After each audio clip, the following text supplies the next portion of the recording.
news of the great famine of Bengal in 1943 greatly upset him.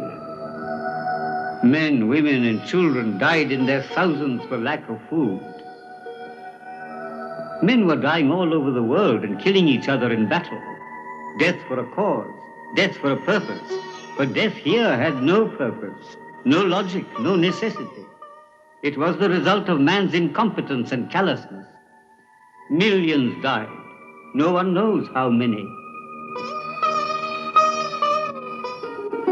The Aga Khan Palace, Pune, was a scene of personal tragedy for Gandhiji.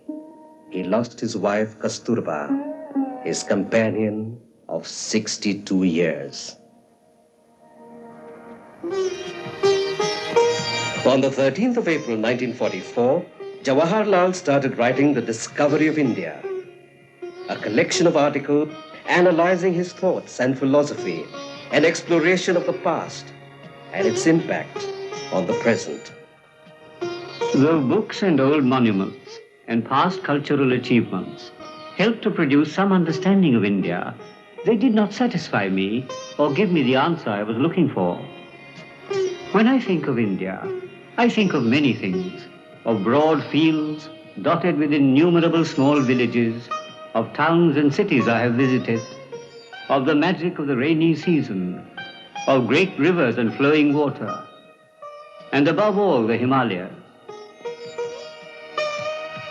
The people of India are real to me in their great variety, and in spite of their vast numbers, I try to think of them as individuals rather than vague groups. He finished the 998 handwritten pages of the book on the 7th of September, 1944.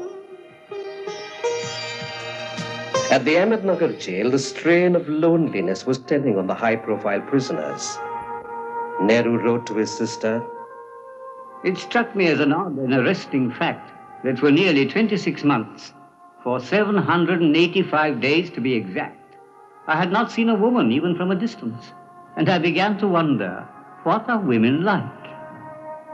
Meanwhile, Gandhi was released on medical grounds after a bout of malaria. Jawaharlal was unhappy to learn that Gandhiji had been meeting Jinnah at Bombay. Gandhi found Jinnah uncompromising and said, "I think he is suffering from hallucinations when he imagines that an unnatural division of India could bring either happiness or prosperity to the people concerned." On the 8th of May 1945, with the surrender of Germany, war came to an end in Europe. Wavell, who had replaced Lord Linlithgow as the Viceroy, invited Indian leaders for talks on India's future constitutional setup. Like Indian leaders, both of central and provincial politics, to take counsel with me with a view to the formation of a new executive council, more representative of organized political opinion. All the members of the working committee were released on the 15th of June 1945. Jawaharlal had by now spent a total of 3,262 days. That is over 9 years of his adult life in jail. The Congress Working Committee met in Bombay and decided to accept the Viceroy's invitation for talks.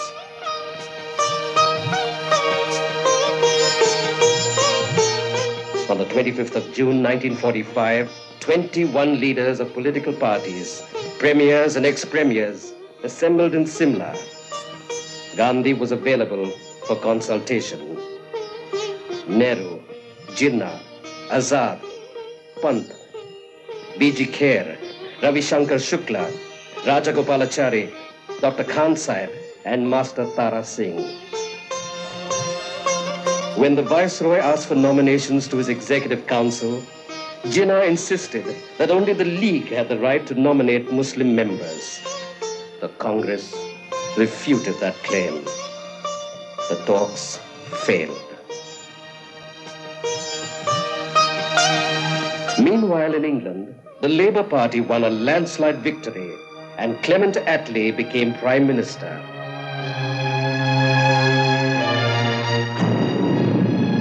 The war was heading to a dramatic end. On the 6th of August 1945, America dropped an atom bomb on Hiroshima and a second bomb on Nagasaki 3 days later. Hundreds of thousands were killed in the Holocaust. Emperor Hirohito advised the government to seek peace through surrender. The war ended on the 15th of August, 1945. Among the war-weary soldiers to return home were the heroes of the Indian National Army of Netaji Subhash Chandra Bose. The British government decided to put on trial by court-martial 3 ex-Indian Army officers who had led the INA, General Shah Nawaz Khan, Colonel G.S. Dillon, and Colonel P.K. Sehgal. The Congress formed a defense committee of eminent lawyers, Gulabhai Desai, Tej Bahadur Sapru, Jawaharlal Nehru, Asaf Ali, and K.N. Kachu. The trial opened at the Red Fort on the 5th of November 1945. Nehru appreciated the spirit of sacrifice of the Indian National Army and demanded their release. The Indian National Army fought bravely for the freedom of India, and a huge number of them died in the struggle. They functioned as a regular, organized, disciplined, and uniformed force, and were entitled to be treated as prisoners of war. Now that the war is over, they should be released honorably. Jawaharlal considered the trial to be a trial of strength between the will of the Indian people and that of the British government in India. All the 3 officers were honorably set free. The Indian defense personnel were demanding the removal of discrimination in their service conditions and a stop to the insolent behavior of British officers. Ratings of the Royal Indian Navy went on a hunger strike. On the 19th of February 1946, over 3,000 ratings of the Indian Navy revolted in various parts of India. Mill workers struck work in support. As India was about to gain independence, Jawaharlal Nehru and Sardar Patel asked the ratings to give up their strike and assured them that the Commander-in-Chief would look into their grievances. Jawaharlal Nehru, who had always championed the cause of Asian freedom, decided to visit Malaya and Singapore to meet their national leaders.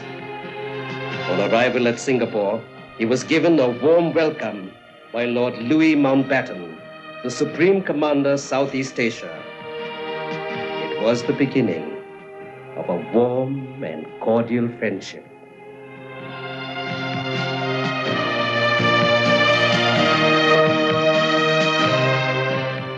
Prime Minister Attlee, who had been sympathetic towards Indian aspirations, sent a high-powered cabinet mission.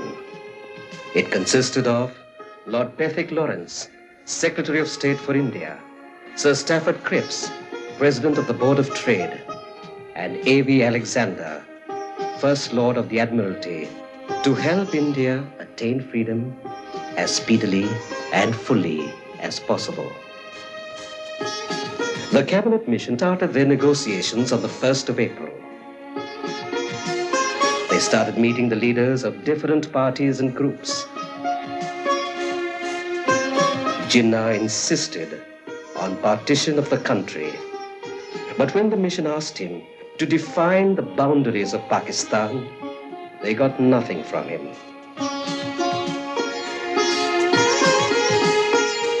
The scene shifted to Simla, the summer capital of India.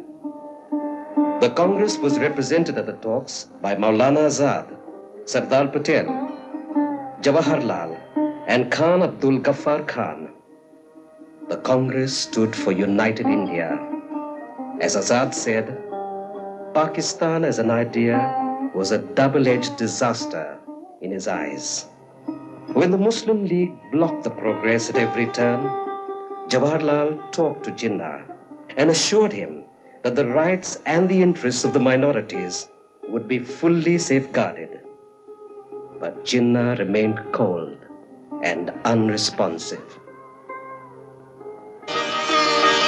When no settlement appeared possible, the mission announced its own plan on the 16th of May. There would be a Union of India which would deal with three subjects: foreign affairs, defense, and communications, and have the power to raise finances. The Union should have an executive and a legislature. The provinces should be free to form a group or sub-federation with executives and legislatures. It also proposed to convene a constituent assembly of 292 members from British India and 93 from the princely states. The Congress welcomed the proposal, but rejected the idea of sub-federations. In July 1946, Jawaharlal Nehru became the Congress president. The AICC approved the plan at its Bombay session. Nehru told the press, We agreed to go into the Constituent Assembly. We agreed to nothing else. True, we agreed to certain procedures for going into it, but we are absolutely free to act. Jinnah interpreted this statement to suit his own political designs and withdrew acceptance of the cabinet mission proposal. The Congress told him that the party stood by the cabinet plan, but Jinnah refused to listen. In the election to the Constituent Assembly, the Congress won all the general seats except 9.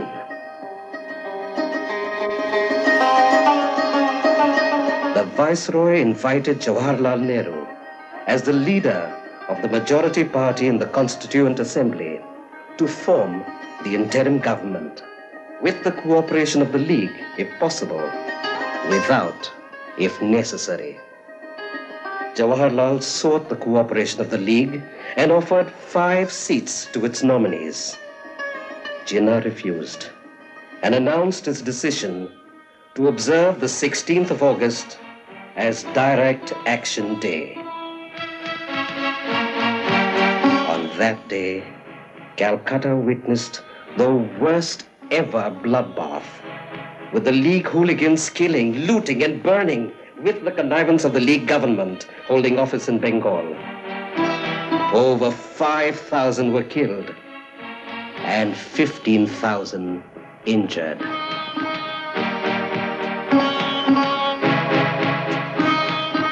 On the 2nd of September, the interim government was sworn in, with Jawaharlal as Prime Minister.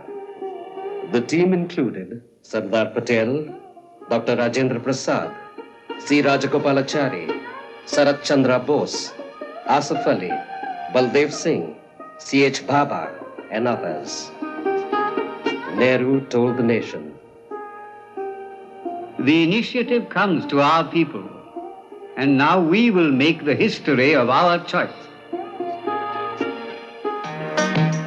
Jawaharlal paid a visit to the northwest frontier province, predominantly a Muslim province, which had stood for United India. He was accompanied by Khan Abdul Ghaffar Khan and Dr. Khan Sahib, the premier of the province.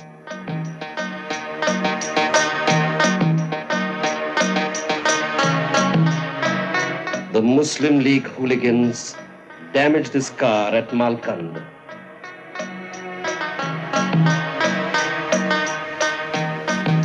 The success in the functioning of the interim government became a cause of worry for Jinnah. Fearing it might wreck his dream of Pakistan, he offered cooperation. For the sake of national unity, 5 League members were admitted into the cabinet. The Muslim League ministers openly tried to wreck the working of the government. In order to speed up the process for the transfer of power, Lord Pethick Lawrence invited Jinnah, Baldev Singh, Jawaharlal Nehru, and Wavell to London for discussions. The talks were again stalled by Jinnah on the question of minorities. The newly elected Constituent Assembly was convened on the 9th of December 1946. The League boycotted it.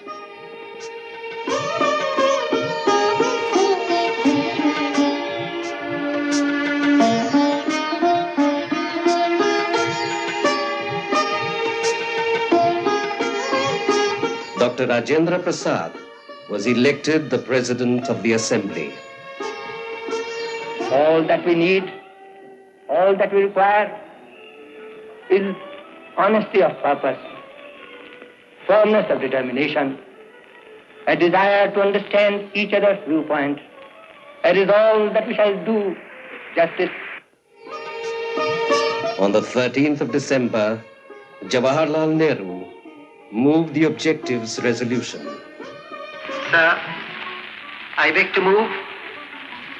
This Constituent Assembly declares its firm and solemn resolve to proclaim India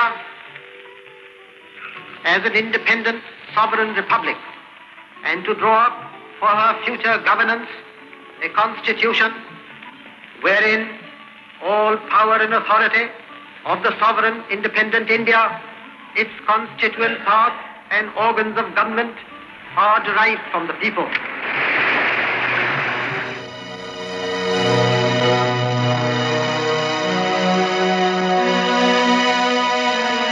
In the Muslim majority areas of Noakhali and Tipera in East Bengal, the League fanatics attacked Hindu homes, killed, pillaged and destroyed life and property. Answering the call of outraged humanity, Gandhi rushed to the worst affected areas of Noakhali to help restore peace.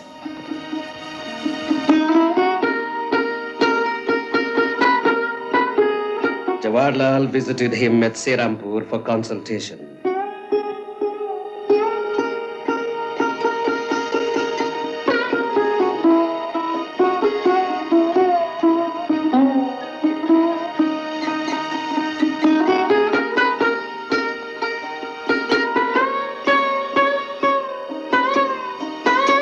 The events of East Bengal had repercussions in Bihar. Jawaharlal, Sardar Patel and Liaquat Ali Khan rushed to Patna to help restore law and order. Gandhi, accompanied by Khan Abdul Ghaffar Khan and Shah Nawaz Khan, visited the riot-torn villages. He admonished the people. Bihar has forgotten humanity. The cry of blood for blood was barbarous.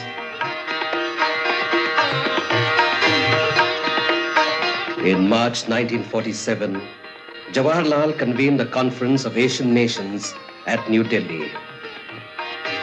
Leaders of Asia assembled at the Old Fort to review the post-war situation and promote closer contacts between the people of the region. Sarojini Naidu presided over the conference. In his inaugural address, Jawaharlal pleaded for unity among nations. Friends and fellow Asians, we have arrived at a stage in human affairs when the ideal of that one world and some kind of a world federation seems to be essential. We should work for that ideal and not for any grouping which comes in the way of this larger world group. But in order to have one world, we must also in Asia think of the countries of Asia cooperating together for that larger ideal. Leaders of Asia called for peace, freedom, and equality for all. On the 24th of March 1947, Lord Louis Mountbatten, the former Supreme Commander Southeast Asia, replaced Lord Wavell as the Viceroy to transfer the responsibility of the Government of India to Indian hands by June 1948. Mountbatten invited Mahatma Gandhi to Delhi for consultation. He agreed with the Mahatma that partition would be disastrous for India. The transfer of power should take place without bloodshed. When talks started with Indian leaders, Jinnah insisted that the only solution lay in the surgical operation of the country. Nehru, Patel, Kriplani, and Azad disapproved of Jinnah's stand and demanded freedom for united India.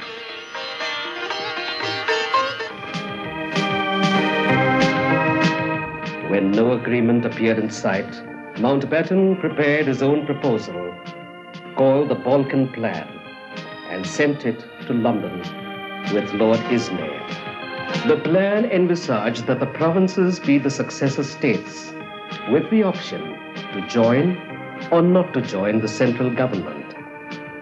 The princely states would have the freedom to make their own arrangements. Mountbatten showed it to Jawaharlal Nehru before making it public. The proposal has produced a devastating effect upon me. The picture of India that emerged frightens me. A picture of fragmentation and conflict and disorder. If my reactions were so powerful, you can well imagine what my colleagues and others will think and feel. Patel agreed with him that the plan would be suicidal for India. The Viceroy called a meeting of Indian leaders on the 2nd of June, 1947. Nehru, Patel, Kriplani, Baldev Singh, Jinnah, Liaquat Ali Khan, and Abdul Rab Nishtar saw the new plan for the partition of India into two dominions. Since Punjab and Bengal had a very large percentage of non-Muslim population, Jinnah was informed that the two provinces will have to be partitioned on the basis of population. A referendum was to be held in the northwest frontier province and the Sylhet district of Assam. Gandhiji was consulted by the leaders and the Viceroy. Faced with unending communal strife, the Congress Working Committee accepted the plan, and its president, J.B. Kriplani, sent a letter to the Viceroy. The All India Congress Committee met in Delhi on the 15th of June.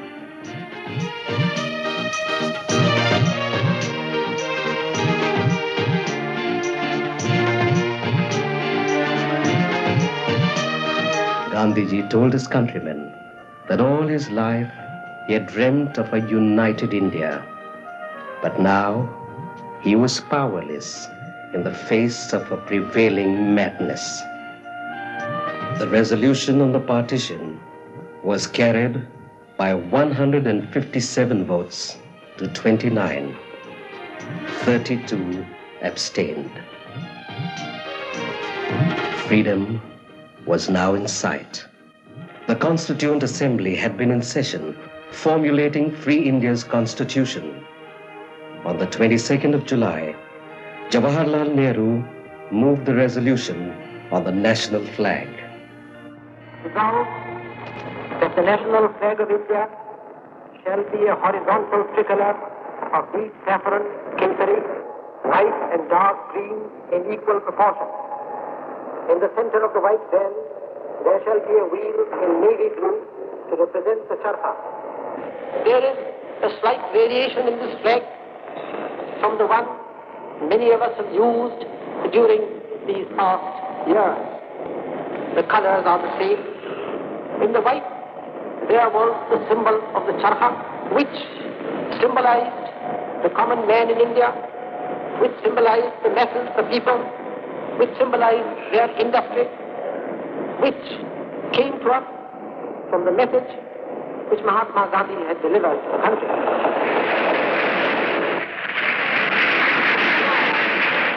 This particular charkha symbol has been slightly varied in this flag because, normally speaking, the symbol on one side of the flag should be exactly the same as on the other side.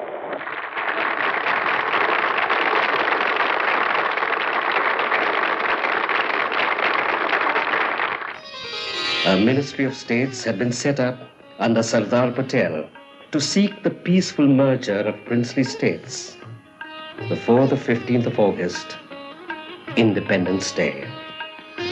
Some of the states willingly joined the Indian Union in the larger interests of the country, while others took some persuading.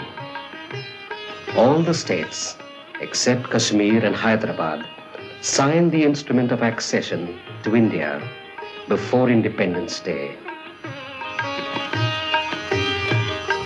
Jinnah got his Pakistan, but now his hooligans, the Muslim National Guards, started driving out Hindus and Sikhs from their ancestral homes in West Punjab, Sindh, and the northwest frontier. Hundreds of thousands of refugees started pouring into India by train, by road, on bullock carts, and on foot. There were violent repercussions in various parts of India.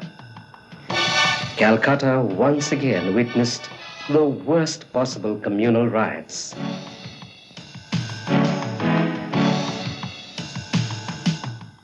Gandhi returned to Calcutta and lamented, 31 years of my work has come to an inglorious end. Instead of attending the Independence Day in Delhi, he preferred to stay on in Calcutta. On the 14th of August 1947, the President of the Constituent Assembly informed the Viceroy that the Constituent Assembly of India had assumed the powers for the governance of India, and that the Constituent Assembly of India has endorsed the recommendation that Lord Mountbatten be the Governor General of India from the 15th of August 1947. On the midnight of August 14th, 15th, 1947, Jawaharlal Nehru was invited by the President of the Assembly to move the resolution on independence. Long years ago, we made a tryst with destiny, and now the time comes when we shall redeem our pledge, not wholly or in full measure, but very substantially. At the stroke of the midnight hour, when the world sleeps, India will awake to life and freedom.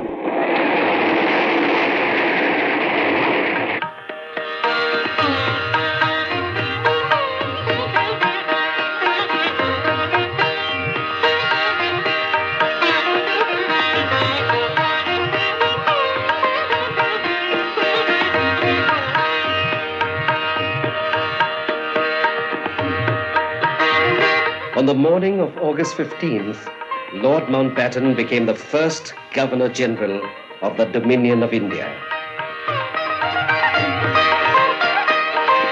Jawaharlal Nehru was sworn in as the first Prime Minister, with Sardar Patel as the Deputy Prime Minister.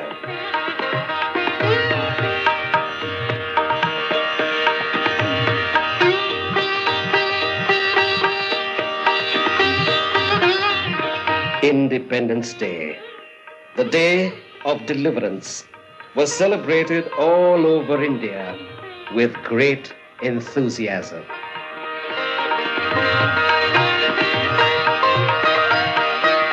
India was independent, but for millions of families, partition had caused untold miseries.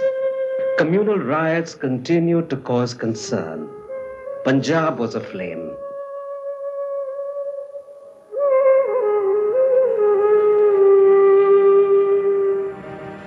Nehru rushed to Lahore and, along with the Pakistan Prime Minister, visited the worst affected areas.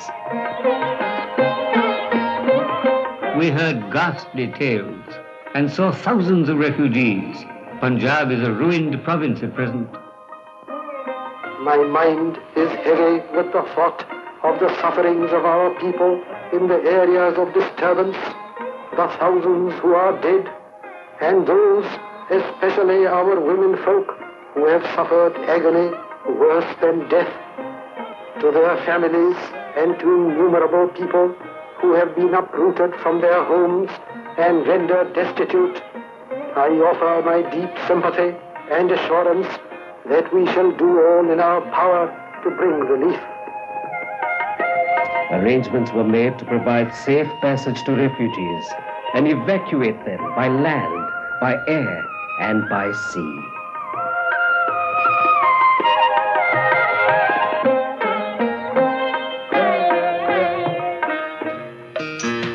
On the 27th of September 1947, Jawaharlal wrote to the Home Minister Sardar Patel, I understand that Pakistani strategy is to infiltrate into Kashmir and take some big action as soon as Kashmir is isolated because of the coming winter. Request the Maharaja to release Sheikh Abdullah and try to bring about accession of Kashmir to the Indian Union as rapidly as possible.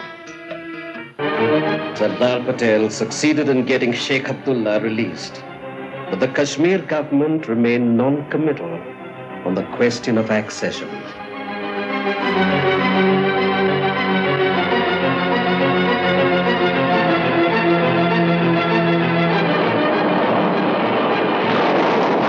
Then suddenly, the peace of the valley was shattered. Hordes of tribals called Qabailis invaded Kashmir from the Pakistan side. The state forces collapsed, and Delhi could not give military aid without agreement.